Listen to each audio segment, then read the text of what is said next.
தேர்தல் ஆணையம் திரு பன்னீர்செல்வம் அணி மற்றும் திருமதி சசிகலா அணி இருவருக்குமான ஒரு கட்சி பெயரை வழங்கியிருக்கிறது. இருவருக்குமான ஒரு சின்னத்தையும் வழங்கியிருக்கிறது. இது தொடர்பான விரிவான தகவல்களை தருவதற்காக எமது டெய்லி செய்தியாளர் அரவிந்த் காத்திருக்கிறார். அவரிடத்தில் பேசலாம். அரவிந்த், சொல்லுங்க. இப்போ தேர்தல் ஆணையத்தை பொறுத்தவரை இறுதியாக அறிவிப்பை வெளியிட்டிருக்கிறது. இரண்டு தரப்பினருக்குமே கட்சியின் பெயரையும் ஒதுக்கி சின்னத்தையும் ஒதுக்கி அனுமதியை வழங்கியிருக்கிறது. இது தொடர்பாக விரிவான தகவல்களை பதிவு பண்ணுங்க அரவிந்த்.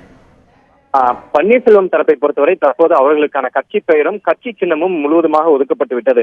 பன்னீர்செல்வம் தரப்பின் கட்சி பெயரானது அதிமுக புரட்சி தலைவி அம்மா, அதே போல சின்னமானது எலக்ட்ரிக் போல், அதாவது கரண்ட் கம்பம். இதை பன்னீர்செல்வம் தரப்புக்கு இந்திய தேர்தல் ஆணையம் ஒதுக்கிவிட்டது.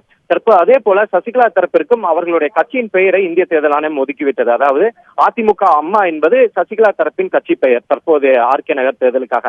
ஆனால் சசிகலா தரப்பில் அந்த சின்னத்திற்கு தொடர்பாக ஒரு சிறு மாற்றம் ஏற்பட்டுள்ளது. ஏனென்றால் முதலாவதாக சசிகலா தரப்பு கொடுத்த அந்த விண்ணப்பத்தில் அந்த சின்னங்களின் அடிப்படையில் முதல் சின்னமானது ஆட்டோ ரிக்ஷா, இரண்டாவது சின்னமானது பேட் அதாவது கிரிக்கெட் மட்டை, மூன்றாவது சின்னமானது ஹேட் தொப்பி.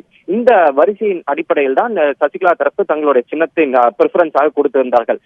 முதலாவதாக இருந்த ஆட்டோ ரிக்ஷாவை இந்திய தேர்தல் ஆணையம் உடனடியாக அப்ரூவ் செய்து அதனை ஒதுக்கிவிட்டது.